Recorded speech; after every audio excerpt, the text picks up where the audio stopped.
Dead zone यानी हमारी पृथ्वी पर कुछ ऐसे क्षेत्र हैं जहां पे ऑक्सीजन की मात्रा ना के बराबर है।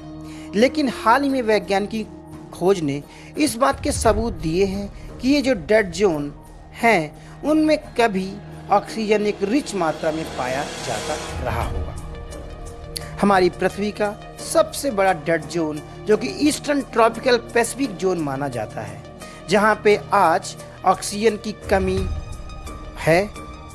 लेकिन आज से लगभग 16 मिलियन वर्ष पहले यानी मायोसीन एज में, जिसे कि वैज्ञानिक वार्म पीरियड मानते हैं, उन दिनों यहाँ पे भरपूर मात्रा में ऑक्सीजन की मौजूदगी थी। लेकिन आज वैज्ञानिक इसे डेड जोन मानते हैं। तो इसी को लेकर नेचर जर्नल में एक हालिया प्रकाशन में इस बात का सिमुलेशन मॉडल द्वारा साथ ही इस बात के साक्ष्य प्रस्तुत किए गए हैं कि आखिर कैसे यह डेड जोन में परिवर्तित हुआ और यह डेड जोन में करीब मायोसीन एज में प्रचुर मात्रा में ऑक्सीजन की मौजूदगी थी। तो आज हम इसी रिसर्च को लेकर बात करेंगे। दोस्तों, आप देख रहे हैं एनवर्ल्ड न्यूज़।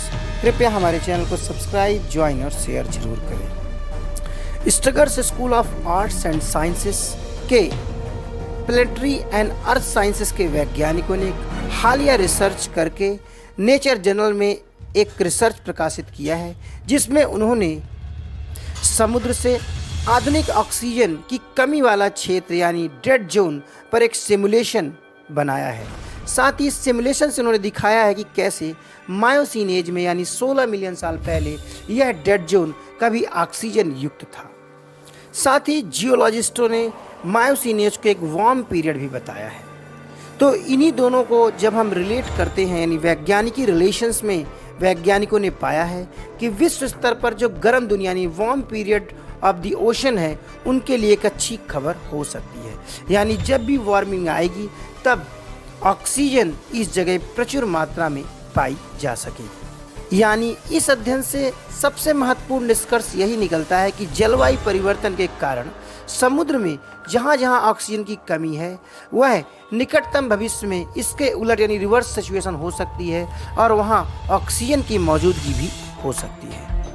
इस रिसर्च के दौरान वैज्ञानिकों ने समुद्र के जो मेराइन सेडिमेंट्स हैं उनका डेटा इकट्ठा किया है और इसी मेराइन सेडिमेंट से उन्होंने इस बात को बखूबी प्रदर्शित किया है कि आखिर इस मेराइन एनवायरनमेंट में जो कि एक वार्म पीरियड के दौरान कैसे यहाँ पे ऑक्सीजन की प्रचुरता बढ़ती है।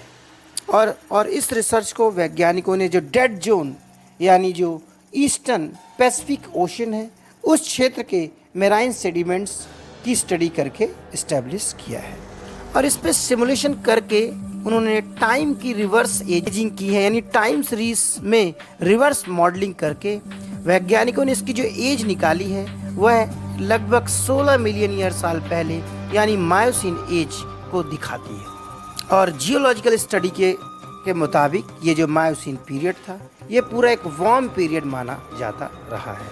और मेराइन के सेडिमेंट्स के डेटा के मुताबिक इस पीरियड में इस क्षेत्र में भरपूर मात्रा में ऑक्सीजन की मौजूदगी थी।